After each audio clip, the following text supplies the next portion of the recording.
that a sound from our youth? Our classic cars from our youth? Do we want our youth back? Who knows? Who cares? I still enjoy it. When restoring your 57 Ford, did you have problems knowing where to start and stop your two-tone paint lines? What were the correct wheel and tire sizes for your model? Have you ever tried to put a custom quarter panel on your retractable, or a two-door floor pan on your convertible? Or worse, ask a Chevrolet restorer how to restore your Ford because you didn't know any Ford restorers. Well, I made all these mistakes and more, and that's why we're making these tapes, so maybe you'll have an easier time. Tape 1 of the 57 Ford series will show you all of the basic models and variations.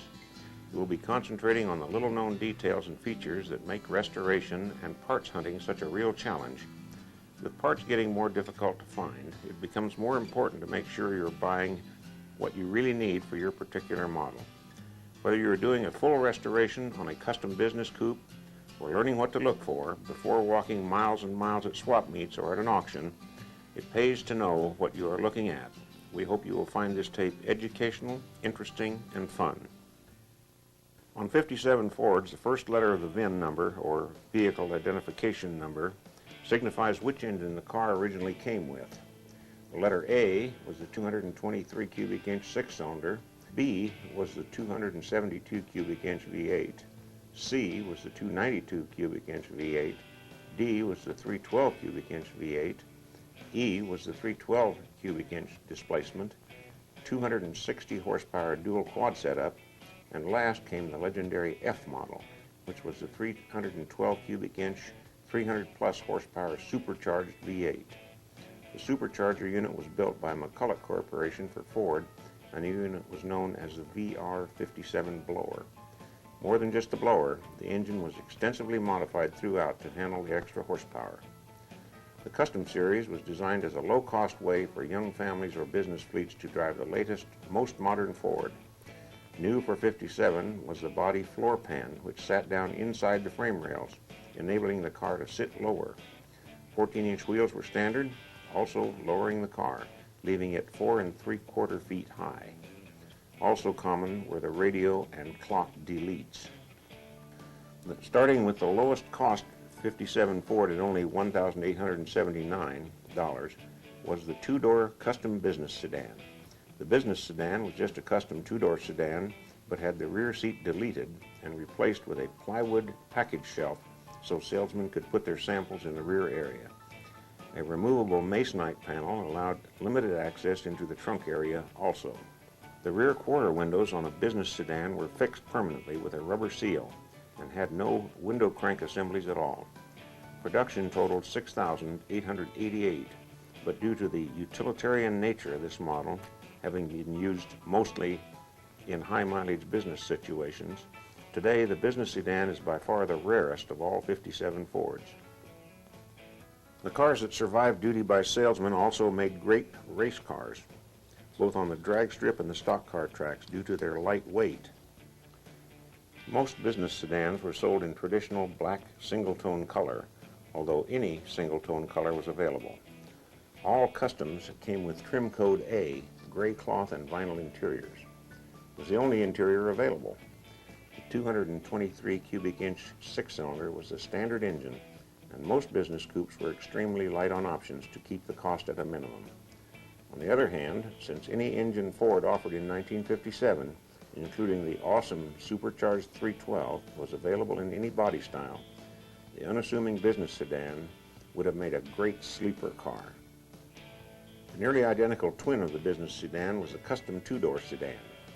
Indistinguishable on the exterior from the business sedan, interior-wise it had a normal rear seat and roll-up rear quarter window.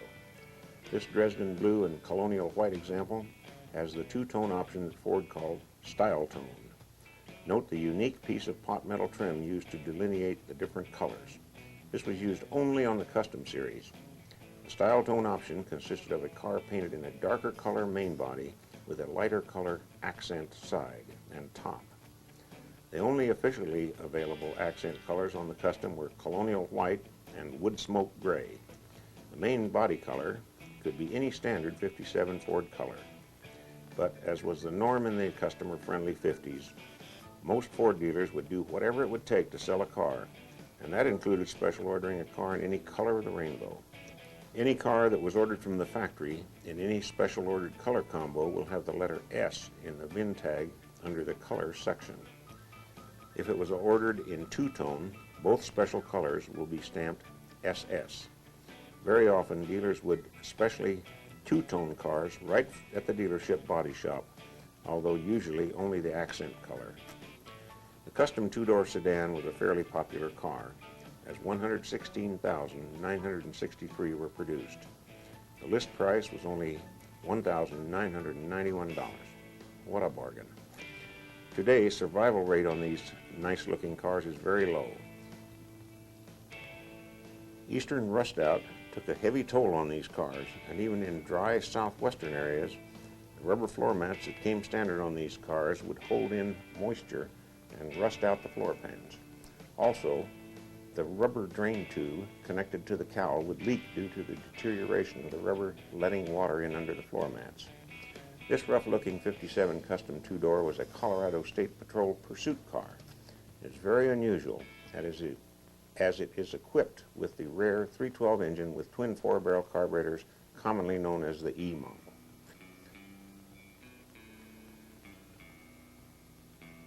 The next example we have is a daily driven custom four-door sedan. This dependable old workhorse still has the original black paint, six-cylinder engine, and three-speed standard transmission.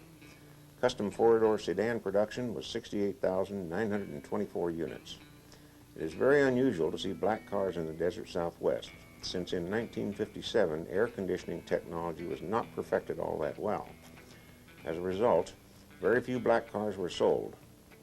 When cruising Arizona and Nevada junkyards, you should know that black cars usually came from another area of the U.S. This particular car came from Nebraska. Next, we move on to the upscale of the Custom series, the Custom 300. The Custom 300 allowed the buyer to have the top-of-the-line gold insert trim on the lower-cost car. Custom 300 trim was unique to the smaller series and made it a natural for style tone applications. Ford offered several more accent colors in the 300 series in addition to the Colonial White and Woodsmoke Gray. Willow Green and Star Mist Blue were offered, with Cumberland Green and Dresden Blue respectively. The Custom 300 two-door sedan example here was repainted non-original color, but the nice-looking gold insert side trim goes with almost any color. This particular car was originally black and Colonial White. The Custom 300 two-door sedan found 160,360 buyers at $2,105 base price. The interiors were upgraded to all cloth and were available in green, blue, and gray. Survival rate on the Custom 300 two-door was a little better than Customs, but is comparatively rare today, considering the large number produced. Next, we come to the most popular car in 1957, the Custom 300 four-door sedan, which sold a whopping 194,877 units. There are still quite a few Custom 300 four-doors around nowadays, but the example here is not just any four-door. Yes, that's right. This one was a police car, an unmarked car, still has its original black paint. But anyone thinking about outrunning this cop would have found it hard to outrun the supercharged 312 found under the hood. The blown 312 ruled the roost in 1957. Even though the Ford's cousin Mercury had the rare dual-quad M335 Lincoln motor with more horsepower, the Mercury weighed about 700 pounds more on average. Chevy had the much ballyhooed fuel injection 283, but with only a slightly heavier, more bulbous body. The supercharged Ford was king on drag strips, stock car tracks, and out on the street. The SC312 was available in every body style Ford had, including the Country Squires. However, the actual production figures for each model with superchargers is not known. Suffice to say that this particular model is extremely rare today. This car has the gray cloth interior, a factory option spotlight, and was equipped with 3-speed overdrive transmission. The station wagon bodies are all on the same short 116-inch wheelbase chassis as the Custom series and have the same lower rear quarter panels. The Ranchero and Courier sedan delivery use the basic station wagon body with unique variations. The 57 Ford Ranch wagon is the least expensive of the wagons. All ranch wagons are two-door, six-passenger bodies. This blue and white ranch wagon shows the simple side trim found only on ranch wagons and couriers. The ranch wagon was only offered with two interior options, blue and white vinyl or tan vinyl with tan woven plastic inserts and appropriately colored door panels that had the steer head motif associated with the Ranchero. The rear windows are sliding type instead of roll-up. The rear tailgate folded down and was supported by collapsible sidearms. The rear window liftgate had lightly sprung upper hinges to aid in lifting it up and screw knobs to lock it in place in any of a variety of positions. 60,486 ranch wagons were sold. Ford called the standard four-door station wagon the Country Sedan. Like the Del Rio and Custom 300 four-door, the Country Sedan used the gold anodized inserts. Interiors offered were the same as on the Del Rio. The only variation of the Country Sedan six-passenger four-door wagon was the nine-passenger, which used a split 60-40 rear seat that folded forward and a small seat cushion which folded up above the spare tire compartment. Ford's public relations department was really stretching credibility by calling this a nine-passenger, as obviously the only way you could get three people in the rear seat was if they were kids. The other glaring problem with the nine-passenger setup was that you could not fold down the rear seat without removing the cushions, and as a result, most cushions ended up being thrown out or lost. Now that these cars are 40 years old, the rear seat is almost impossible to find. The six-passenger Country Sedan sold a very respectable 137,251 units, while 49,638 of the nine-passenger version were sold. The sporty edition of 57 Ford wagons was the Del Rio Ranch Wagon. It was supposed to be Ford's answer to the Chevy's Nomad and proved to be a much more popular, selling 46,105 units. Only 6,102 Nomads were sold by comparison. The Del Rio looks very unusual in that there is no place on the car that it is identified as such. It merely has the normal ranch wagon scripts. Del Rios were two-door wagons with upgraded interiors, available in white vinyl with green, red, blue weave, or tan weave. The most obvious difference in the exterior trim was the same handsome gold anodized aluminum insert side trim that was used in the Custom 300 two-door sedan.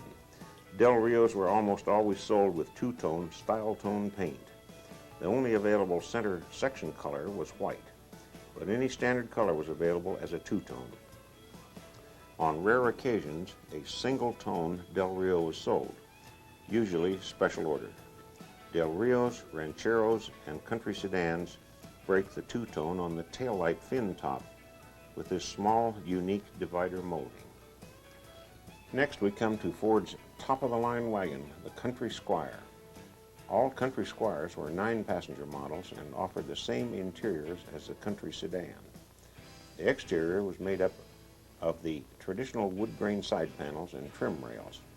Ford did away with using real wood bodies 6 years earlier, so now the mahogany insert paneling was a translucent decal process, and the trim rails were made of fiberglass with maple wood grain translucent decals. The door and window upper surrounds also used the maple grain decals. The car you see here suffered a little bit from amateur wood graining a few years ago. This particular car was a Ford dealer's demonstrator and was equipped with almost every available option and accessory, including a very rare electric solenoid power steering setup, which turned the power steering off and on with a switch to demonstrate the ease of power steering versus the misery of manual steering. Other very rare options are the rooftop luggage rack, the optional rubber rear deck mat, dual spotlights, wing guards, and center grill guard, hockey stick rocker moldings, power windows, power seat, power steering, and power brakes, tissue dispenser, town and country radio, and factory air conditioning. The factory air conditioning was known as Select Air. Ford dealers offered an add-on air conditioning unit called Polar Air. Surprisingly, Polar Air worked much better than the Select Air.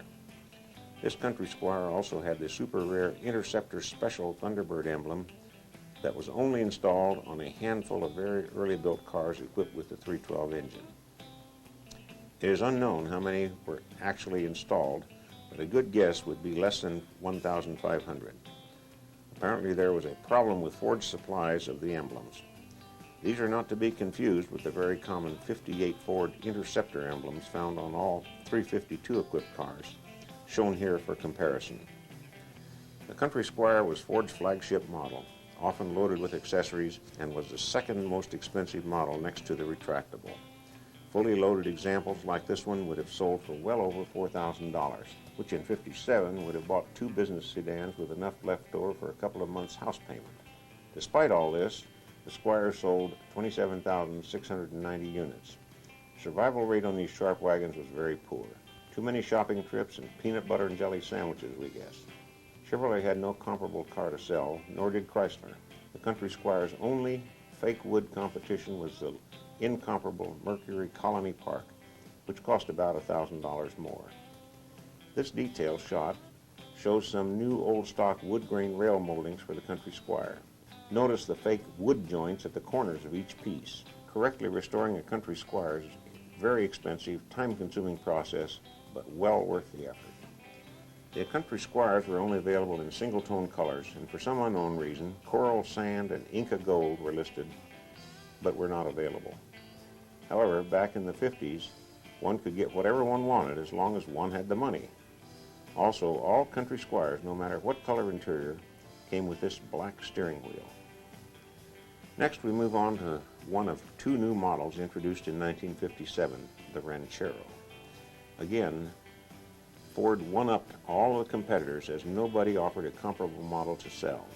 They proved to be very popular cars, and survival rate is very good today, even though they suffered badly from rust out.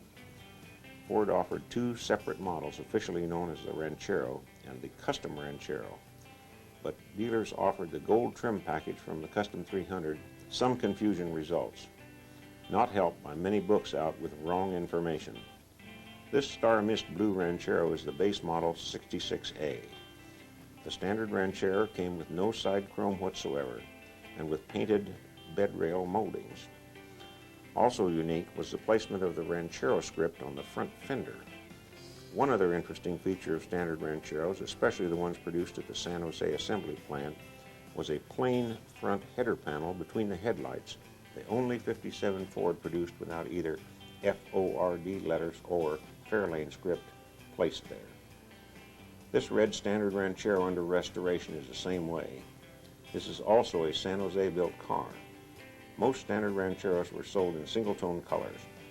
Interiors were similar to ranch wagon, with only tan or blue vinyl available. Only 6,418 standard Rancheros were built. Believe it or not, with heavy-duty rear springs and shocks, the Ranchero was rated as a half-ton pickup and could carry the same amount of weight as the full-size pickup. The Custom Ranchero was a very attractive car with side chrome that made style toning the way to go.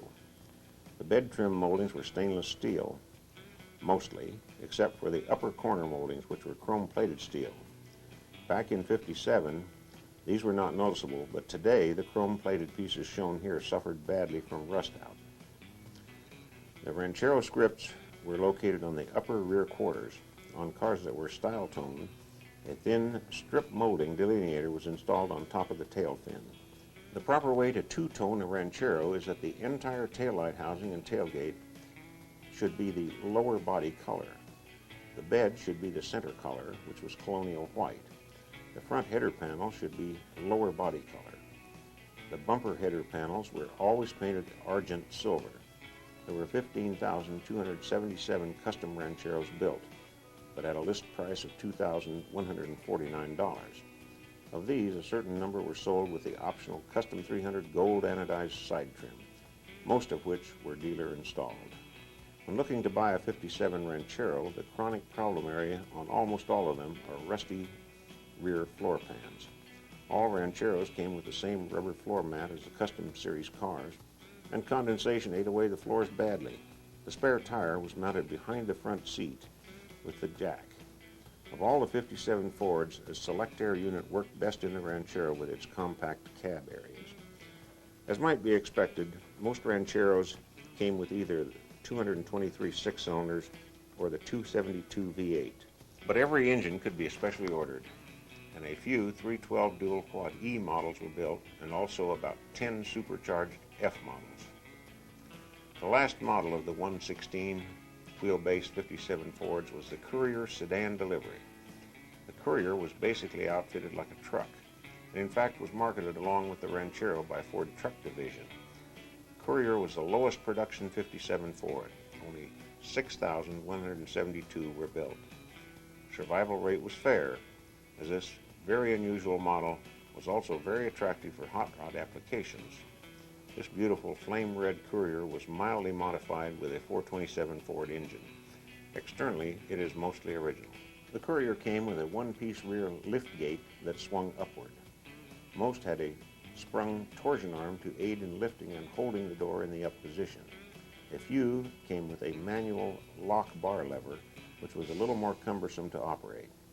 The rear glass in the Courier is a three-piece setup, and it is not interchangeable with station wagon glass. Broken rear windows mean very bad news, as the glass is almost impossible to obtain in the 90s. The rear windows were all tempered glass, so they can't be cut from the wagons. The divider bars were the lift gate main supports, and trim similar to a wagon was fitted into the unique glass weather strip. The rear floor had a plywood-covered cubbyhole in place of a rear seat. The interiors of Couriers were especially Spartan, with plain tan painted masonite front door panels and side rear panels. Two types of front seat were offered: the standard bench seat or jump type bucket seats with the passenger side foldable. They came with very tough truck brown naugahyde, as seen in this Courier hearse. This hearse was specially converted by Superior Coach as a coroner's service car. Superior Coach usually built Cadillac and Pontiac hearses, so this one was probably a special order and may have been the only one built, according to sources at Superior, now called Wayne Coach. This car has polar air and dual factory spotlights, one with a red bulb for those emergency body removals. It has a one-man operation gurney and rollers for caskets. The aluminum side wreath emblems were Superior Coach signature items. A few 57 Couriers were ordered by the U.S. Postal Service, mostly on the West Coast. These were ranch wagons with normal side windows, but with Courier one-piece lift gates and deleted rear seats. The tremendous and tricky blind spots of the side panels on the stock Couriers made maneuvering and backing up too risky for post office duty, and thus the special hybrids were ordered. They were identified as Courier. Another interesting variation to the Courier rear lift gate was a side-opening one-piece door offered on ambulances, known as the Ambo wagon. All were country sedan four-door wagons, but very few were built. The Fairlane series. The Fairlane series of cars for 1957 was the upscale half of the Ford line. It had a 2-inch longer wheelbase than the cheaper Custom series at 118 inches. At first, the difference is not really noticeable, but at closer glance, there are many changes to the main body shell. The top is lower in the back, the rear window is different at setting, at more rakish angle. The quarter panels are about 3 inches longer, the fins are about 1 inch taller and more pointed. The taillight housings are different, and the rear deck length is about 3 inches longer. All Fairlanes used a different, larger, and more stylish rear bumper. Ford had unique names to describe the hardtops and sedans of the Fairlane series, and these illustrations may help you to figure out what they were talking about. The models that had pillar posts were called club sedans for 2 doors and town sedans for 4 doors. If the car had no pillar posts when the windows were down, or a hardtop, they were called Club Victoria for 2 doors and Town Victoria for 4 doors. To make things a little more complex, there were 2 tiers of Fairlanes: the standard Fairlanes and the Fairlane 500s, which used entirely different side chrome schemes and style tone brakes. We'll start with the Fairlanes. This very sharp car with the clean, simple lines is the Fairlane Club Sedan. Note the unique side trim making this a nice-looking side scallop for two-tone application. The Club Sedan has a very thin pillar and door window frame supports, making it appear to be a hardtop, but with the body rigidity of a sedan. The Fairlanes have a very special two-tone setup in that the lower color covers the entire front half of the car, while the insert color covers the entire rear half of the car, along with the top. The Color and Upholstery book lists the only available insert top colors as white and Inca gold. However, Cumberland green and willow green, Dresden blue, and Star Mist blue cars have been known to exist. Two-door and four-door Fairlane sedans were all offered with cloth interiors in blue, green, gray, and brown. There were 39,843 Fairlane Club sedans built. The Fairlane Town Sedan four-door had the same thin pillar frames except for an extra rear door quarter window. Color schemes were a little more varied on the four doors for some reason. The silver mocha and doeskin tan, wood smoke gray and gunmetal gray, Dresden blue and star mist blue, Cumberland green and willow green, and silver mocha and Inca gold combinations available in addition to white and any other color. The Town Sedan was the most popular of the Fairlanes at a production of 52,060 units. The Fairlane Club Victoria two-door hardtop was probably one of the most pleasant, well-balanced designs Ford ever came up with. All Club Victoria came with colonial white vinyl with either blue, green, gray, or brown tropical leaf pattern cloth inserts. The same two-tone options were available as the Club sedans, that is, white with any color, or Inca gold and silver mocha. 44,127 of these beautiful cars were built. List price was a very reasonable $2,293. Where did they all go? The Fairlane 500 series cars all came with a two-tone dash paint scheme with either a white or Inca gold center section. Interestingly enough, the center stripe was actually a decal and not a painted-on stripe, which saved lots of time on the assembly line. The Country Squires also had the two-tone dashes. The next model we will cover is the Fairlane Town Victoria four-door hardtop. Production of this particular car was only 12,695, but we could not locate a single one of these cars to take. It was a very nice-looking four-door and came with the same interior options as the two-door hardtops. The same applies to the style, tone, color combinations. Probably the reason this model is so scarce is that for only $47 more, the top-of-the-line Fairlane 500 Town Victoria could be purchased, and a lot were. Which brings us to the top of the line Fairlane 500 series. For every Fairlane model, there was a Fairlane 500 counterpart, plus the Sunliner and Skyliner convertibles. The Fairlane 500 Club Sedan achieved immortality as Robert Mitchum's hot moonshiner hauler in the classic movie Thunder Road. This extremely rare theater lobby poster shows Luke's Club Sedan as it passed through into car heaven by crashing into a power station. Who could ever forget all the neat 57 Fords in this great movie, many of which were crashed by the bad guys, the good guys, and the revenuers, also bad guys. There was nobody more cool than Robert Mitchum, and there was no cooler car than the 57 Ford. The Fairlane 500s were all distinguished by the gold anodized side trim that delineated the two-tone color schemes. Single-tone colors were available, but very few were ordered that way. In contrast to the Fairlanes, the 500s were offered in many different style tone combinations. The Club and Town sedans both offered some wild interiors, all of which were all fabric. The wildest was the black and gold, but the blue, green, gray, and brown all seemed ill-matched, with lines going in all directions. 93,756 Fairlane 500 Club sedans were built, and survival today is fair. Fairlane 500 Town sedans were the second bestseller for Ford in '57. An amazing 193,162 of these cars were sold, coming up just short of the custom 300 four-door sedan. These cars were not the prettiest car, but let's face it, even the most mundane '57 Ford is still in the top 5% of all cars ever built. Same all-cloth interiors and style tone combos as the Club sedan were offered. The Fairlane 500 Club Victoria two-door hardtop was and still is one of the prettiest cars of the '50s. Just look at how many AMT model kits have been sold over the years.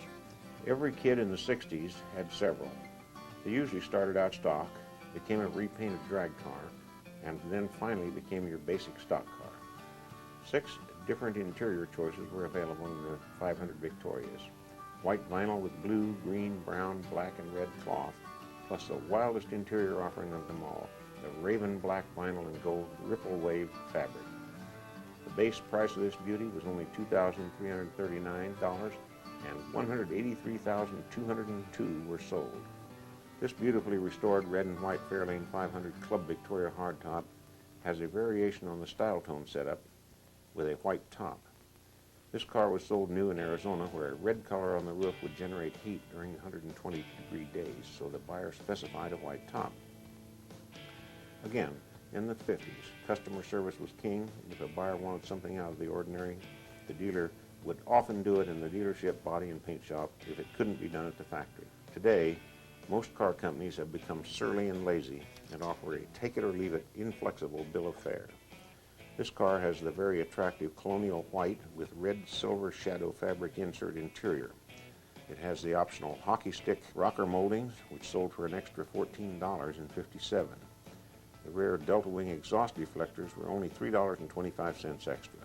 This car has Foxcraft fender skirts, which can be differentiated from the Ford skirts by the lip on the bottom edge, which was the Foxcraft trademark. Fairlane 500 Town Victoria four-door hardtops came with the same interior selections and style tone combos as the two-door. 68,550 of these cars were sold. Like the Fairlane Town Victoria, this car has a chrome triangular molding at the rear of the rear door window. With no door pillars, the practicality of a four-door with the high style of a hardtop was attained. Next we come to the Fairlane 500 convertible, officially called the Sunliner. Like the Del Rios, the nameplate Sunliner does not appear any place on the car for some strange reason. What a great looking car the Sunliner was. And to prove it, Ford sold an all-time record of 77,726 convertibles, a production record that stands to this day. So where did they all go? Survival rate on these cars was very poor. They all came with a stroke of genius for planned obsolescence, the rubber floor mat. Floor pans were already rusting out on their own, but when a poor Sunliner sat derelict for a few years and the top fabric developed a hole, it was curtains. Leaves, debris, etc. accelerated their demise. Top bows rusted at the hinge pins, and when somebody tried moving the bows with any force at all, the pot metal parts snapped like dried twigs. Restorers were always busy with the oddball and interesting retractables. Retractables always stood out in the crowd and were milestone cars. For years, nobody was restoring the convertibles until about 10 years ago, the tide started to turn. Now, popularity of the convertibles is on a par with retractables. Usually there are less headaches than fooling with the fiendishly complex electrical maze in the retracts. There are probably 10 retractables in existence today for every convertible. Here we have a restored flame red and colonial white Sunliner equipped with dual spotlights, hockey sticks, wing guards, and center V-guard. This beautiful frame-off restoration in progress in Raven Black and Flame Red has not yet had the chrome trim installed, so we can see where the two-tone paint line should properly be run. There are very slight deviations from some of the different assembly plans, but this shows the best spot to run the two tones. The top bows have been completely disassembled and new pins installed throughout, with all the proper bushings and chrome pin cover. It takes a lot of work, but the top will function like new this way. The engine compartment shows how a 312 engine should be restored. Note the rectangular air intake on the air cleaner, which is 312 only. Also notice the correct phosphate painted body bolts, zinc chromate green primered cowl clips, Fomoco hoses, and proper argent colored power steering pump. This is another frame-off Sunliner under restoration.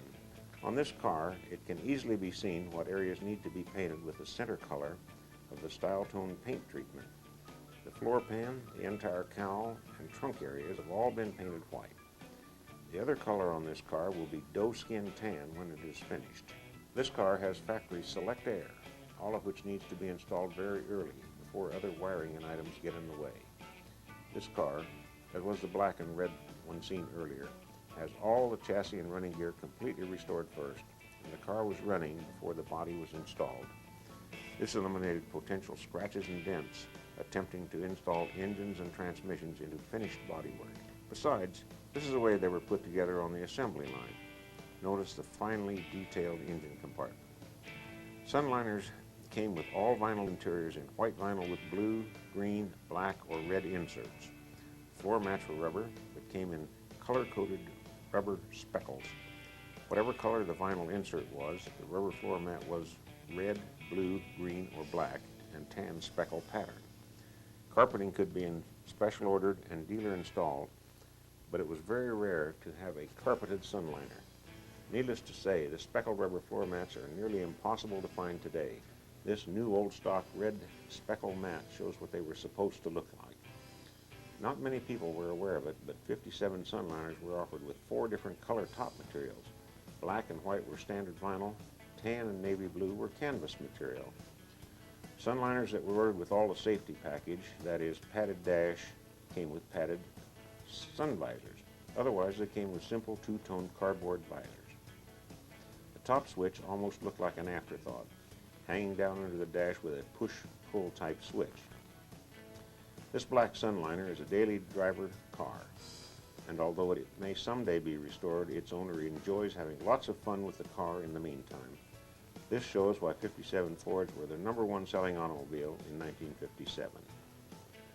The Fairlane 500 retractable convertible is yet another example of how Ford came out with an innovative car that no other company could match in 1957. The Ford Motor Company really kicked butt and rightfully deserved to be the world's best-selling car that year. How they managed to completely restyle cars every year is absolutely mind-boggling. Even today, car makers make a big deal about restyling car lines every 8 to 10 years, and like sheep, most of the car-buying public are led to believe car makers are innovative. One of the most innovative cars of all time, the Fairlane 500 Skyliner retractable, was introduced halfway through the model year in April 1957. Even though the top was well designed and laid out, putting the actual cars together on the assembly line was proving to be a little difficult. The retractables had their own separate assembly line due to the considerable amount of extra time involved in setting the top mechanism up. In fact, on the early built Skyliners, it was taking so much extra time assembling the cars that they were not being built with a style tone two-tone combination. The car was only available in single tone colors, or any color with a white top. As production line difficulties were worked out, the retractables were available in the more attractive style tone combinations. Production of the retractable was started in late February 1957, but the cars were not ready for sale until mid-April. The first production retractable was given to President Eisenhower, an all-black car. Anyone who has ever restored or ever troubleshot a retractable has to be truly amazed at how dependable the top mechanism really is. The only time the top usually will not work is A. Someone has fooled around with the wiring or limit switches. B. The car sat for a long enough time to cause switches or jack mechanism to corrode or stick. Or C. The car sustained damage at some point in its life. Wild stories about what a nightmare a retractable is to get the top working are more often than not the end result of a mechanic who didn't really understand how the top sequence worked.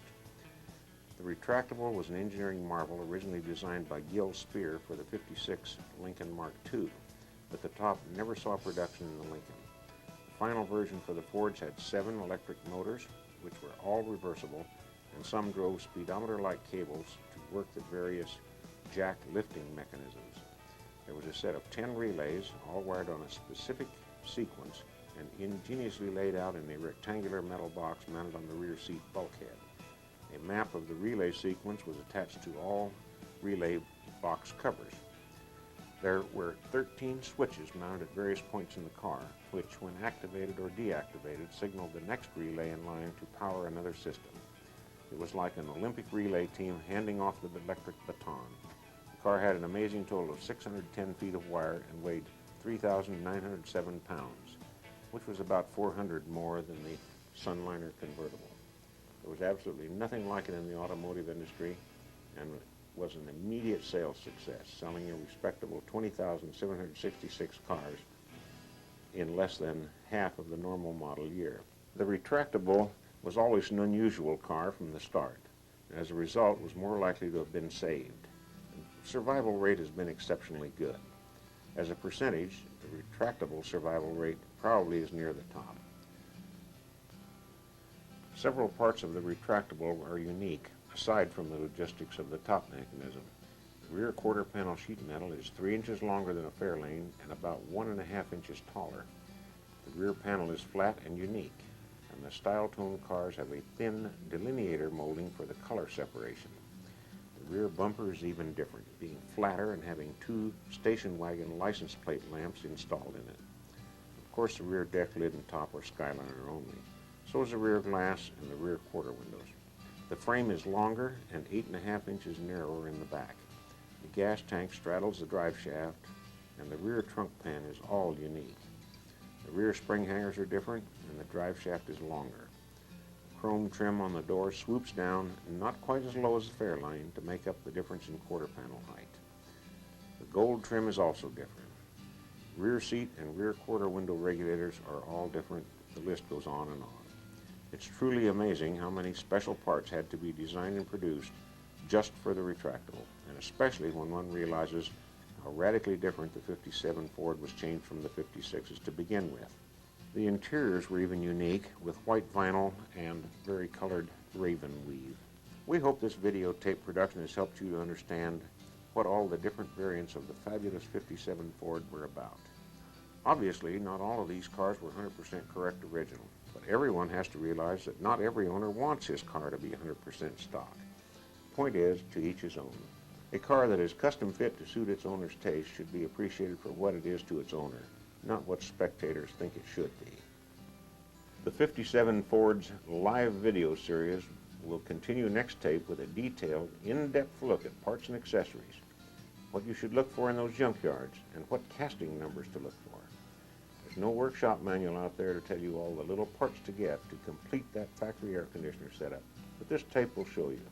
We appreciate your support, and we'll continue to produce more videos for answers to your detailed questions. Here's the greatest new car today. Here's the kind of thing and beat the hell out of